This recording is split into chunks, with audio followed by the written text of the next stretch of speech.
Pinong ita Ngay talo pinong ngay mo Pinong Banhila kayo gala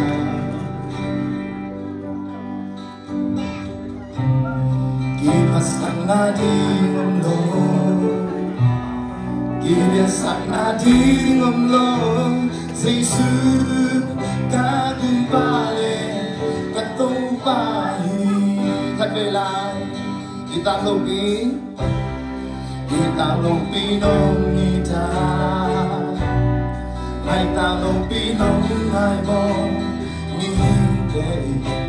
Panghila kayo iya Kipasak na di ngom beke Kipasak na di ngom lo Kiliasak na di ngom lo Amen Na di ngom lo Sa kagumpali katumpali Monelo nung inindale Itelo nung happy na Konte ati Nisingin tingin Aton tunghong patene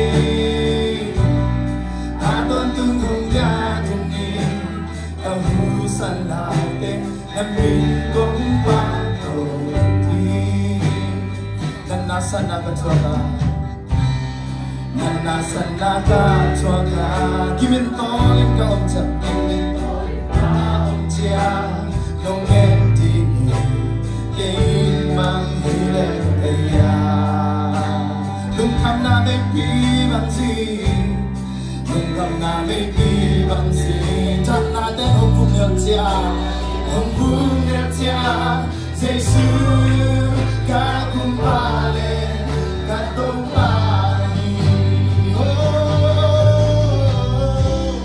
Hong nilo nung hinale Betelo nung happy na Kung may ati Isimin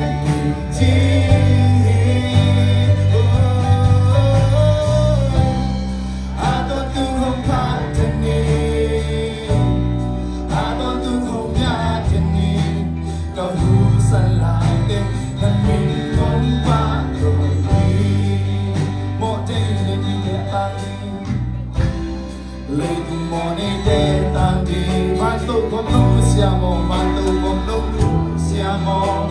mi hintay Banghila kahibuya Pinamata ko nungin Pinamata ko nungin Kahit naman tato kong ipasya Amen Nungin Jesu kagumpale katumpali Amen Monelo nung hinale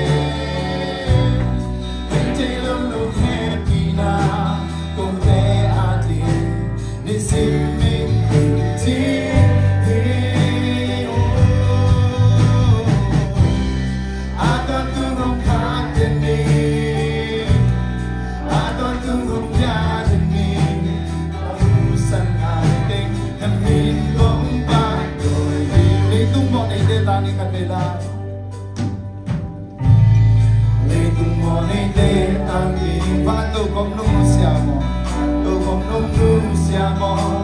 mi hintay Banghila kahibuya Pinamata ko ang itong bahir Amen Pinamata ko Kahit naman ako itong bahong ipasyan Hintay na Isen bilog diyang tayo sa kaningin Itan bilog diyang tayo sa kaningin Ang Jesu na idang tayo sa bilog Amen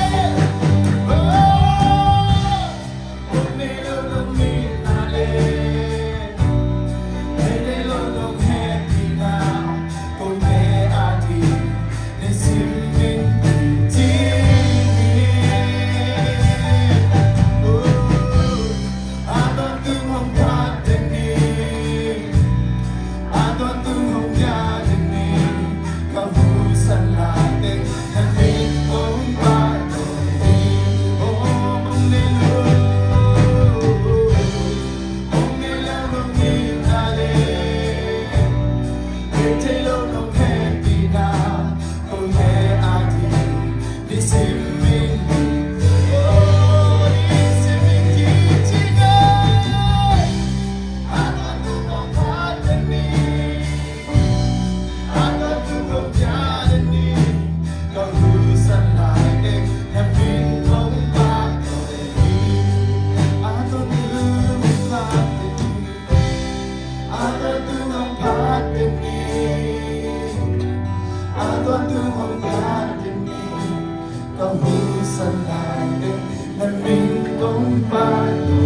Hadirai atonku pateni atonku yadini kehusan lagi nabi kemuka. Yes, haleluya. Amen. Pagkakami sa natin, may kabatang tahin. Doon kami, gagito kami, susunod doon lang,